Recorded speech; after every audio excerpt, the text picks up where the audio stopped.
চাঁদপুরে আঙুরের চারা বিক্রি করে সাড়া ফেলেছেন এক তরুণ উদ্যোক্তা। যদিও আঙুর চাষ আবহাওয়া উপযোগী কিনা তা নিয়ে সন্দেহ প্রকাশ করছে কৃষি বিভাগ। কর্মকর্তারা বলছেন এ বিষয়ে আরও গবেষণা প্রয়োজন।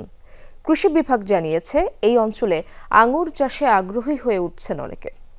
রোজকার সাধারণ খাবার এখন হবে অসাধারণ। প্রাণ স্বাদের মশলা, স্বাদ বাড়ায়, ঘ্রাণ ছড়ায়। থোকায় থোকায় ঝুলে থাকা এসব আঙ্গুর দেখে মনে হতে পারে এটি বিদেশি বাগানের কোনো দৃশ্য। শৌখিন কৃষি উদ্যোক্তা কামরুজ্জামান প্রধানিয়া এই বাগানটি গড়ে তুলেছেন চাঁদপুরের আমানতুল্লাহ গ্রামে। চারাও বিক্রি শুরু করেছেন তিনি। ইতিমধ্যে মিলছে বেশ সাড়াও।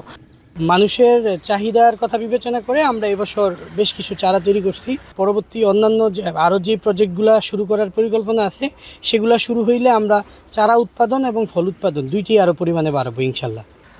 বাগানের কার্যক্রম পর্যবেক্ষণ করছে কৃষি বিভাগ। কর্মকর্তারা বলছেন এবছর ফলন বেশ ভালো হয়েছে। আগামীতে কেমন হবে তা নিয়ে গবেষণা প্রয়োজন। আমাদের কৃষি গবেষণার ফলাফল লাগবে। তারা যদি ফলাফল পায় যে হ্যাঁ এটা আমাদের দেশের আবহাওয়ার সাথে অ্যাডজাস্ট করে, মাটির সাথে অ্যাডজাস্ট করে, যে টেম্পারেচার আছে এটা হবে, তাহলে কৃষকও উপকৃত হবে। আমরা অপেক্ষা করছি কৃষি গবেষণার ফলাফলের জন্য, তখনই আমরা এটা সম্প্রসারণ করব।